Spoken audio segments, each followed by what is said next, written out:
بسم اللہ الرحمن الرحیم شروع کرتا ہوں اللہ کے پاک نام سے جو بڑا مہربان نہایت رحم والا ہے۔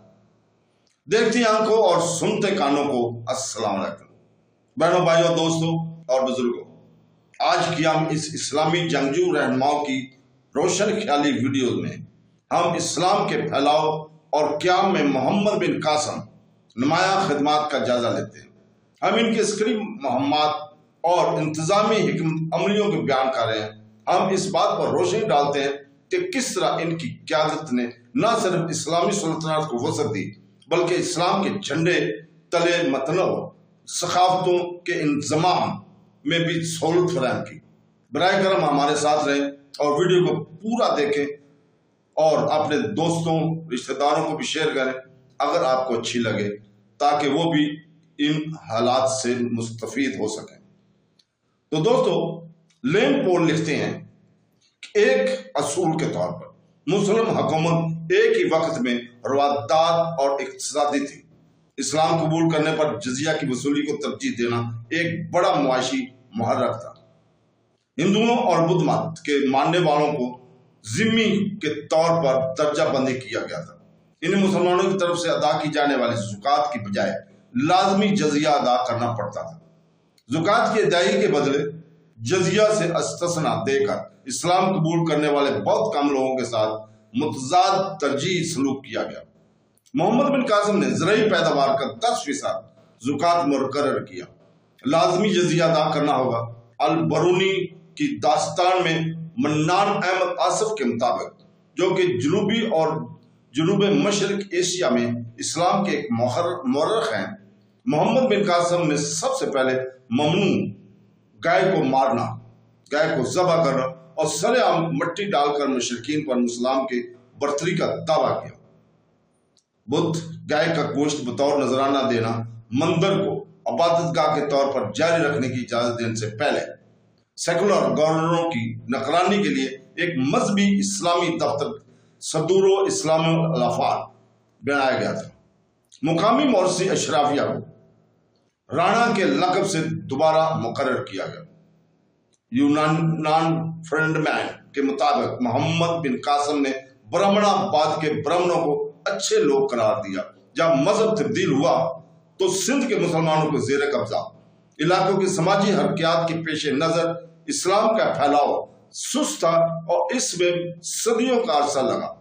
اسلام میں بڑے پیمانے پر تبدیلیاں نہیں ہوئی تھیں اور جذبہ کے ادائیگی پر کچھ مندر تباہی سے بچ گئے، جیسے ملتان کا سن ٹیمپل۔ سندھ اور ملتان کے عرب آبادکاروں کے زیر کنٹرول علاقوں میں اسلام قبول کرنا صرف آہستہ آہستہ ہوا، بڑے پیمانے پر نہیں۔ آبادی کی اکثریت ہندو بنی رہی، جنہیں مسلم ریاست کی طرف سے عائد جزیہ ادا کرنا پڑتا تھا۔ روایت میں ہے کہ محمد بن قاسم نے حضرت علی ابن ابی طالب کی بیٹی سیدہ رقیہ بنت علی سے بھی ملاقات کی تھی۔ الحجاج کا انتقال 714 میں ہوا۔ اس کے بعد ایک سال بعد خلیفہ ابوالولید اول، جس کے بعد اس کا بھائی سلمان تخت نشین ہوا۔ مؤخر ذکر نے ان جرنیلوں اور اہلکاروں سے انتقام لیا جو الحجاج کے قریب تھے۔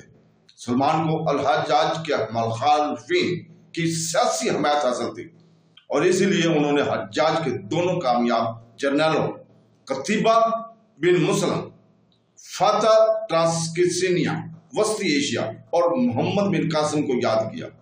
اس نے ممتاز جرنیل المہلہ ابن ابی صفرا کے بیٹے یزید کو بھی مقرر کیا، جسے ایک بار الحجاج نے قید کیا تھا اور اذیتیں دی تھیں۔ فارس، کرمان، مکران اور سندھ کا گورنر مقرر کیا تھا۔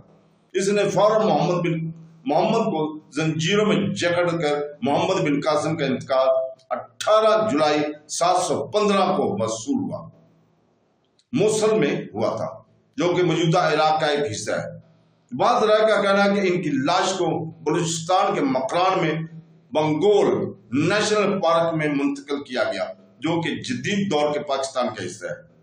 محمد بن قاسم کی تقدیر کے بارے میں دو مختلف بیانات ہیں۔ البلادی کے مطابق محمد بن قاسم کو عراق کے گورنر کے ساتھ خاندانی جھگڑے کی وجہ سے قتل کیا گیا۔ سلمان محمد سے دشمنی رکھتا تھا کیونکہ بظاہر اس نے حجاج کے حکم کی پیروی کی تھی کہ اس کی فتح کردہ تمام علاقوں میں سلمان کی جانشینی کے حق کو کالعدم قرار دیا جائے۔ جب محمد بن قاسم کو الحجاج کی موت کی خبر ملی تو وہ اروڑ واپس چلا گیا۔ محمد بن قاسم کو بعد میں خلیفہ کے حکم پر سندھ کے متبادل گورنر یزید ابن ابی قشیبہ المقصبی کی گرفتار کر لیا، جو عراق کے نئے فوجی گورنر یزید ابن الملک اور نئے مالیاتی گورنر مولا صالح کے ماتحت کام کرتے تھے۔ ابن عبد الرحمن صالح، جس کے بھائی کو الحجاج نے موت کے گھاٹ اتار دیا تھا، محمد بن قاسم اور اس کے رشتہ داروں کو تشدد کا نشانہ بنایا۔ البداری کے طرف سے ان کی موت کا احوال چچ نامہ کے مقابلے میں مختصر ہے۔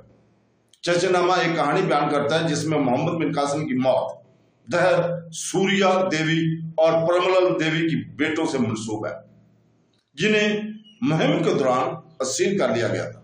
گرفتاری کے بعد ان کی والدہ کو خود محمد بن قاسم کی غلام بنا دیا گیا تھا، جبکہ دونوں بہنوں کو دارالحکومت بغداد میں خلیفہ کے حرم کے لیے تحفے کے طور پر بھیجا گیا تھا۔ تاہم بغداد ابھی تعمیر نہیں ہوا تھا اور اصل دارالحکومت دمشق تھا۔ بیان میں بتایا جاتا ہے کہ اس کے بعد انہوں نے خلیفہ کو یہ باور کرانے کے لیے دھوکہ دیا کہ محمد بن قاسم نے انہیں بھیجنے سے پہلے ان کے خلاف ورزی کی تھی، اور اس تخریب کاری کے نتیجے میں محمد بن قاسم کو بیلوں کے کھالوں میں لپیٹ کر ٹانگا گیا تھا اور شام بھیج دیا گیا تھا، جس کے نتیجے میں ان کی موت ہو گئی۔ دم گھٹنا یا بیانیہ اس تخریب کاری کے ان کے مقصد کو اپنے والد کی موت کا انتقام لینے سے منسوب کرتا ہے۔ اس تخفیف کو دریافت کرنے پر خلیفہ کو پچھتاوے سے بھرا ہوا تھا اور اس نے بہنوں کو دیوار میں زندہ دفن کرنے کا حکم دیا تھا۔ تو بہنوں، بھائیوں، دوستوں اور بزرگوں، کل ہم اسی وقت انشاءاللہ تعالی محمد بن قاسم کے بعد سندھ کے حالات کو بیان کریں گے۔ تو کل تک کے لیے اجازت، اللہ۔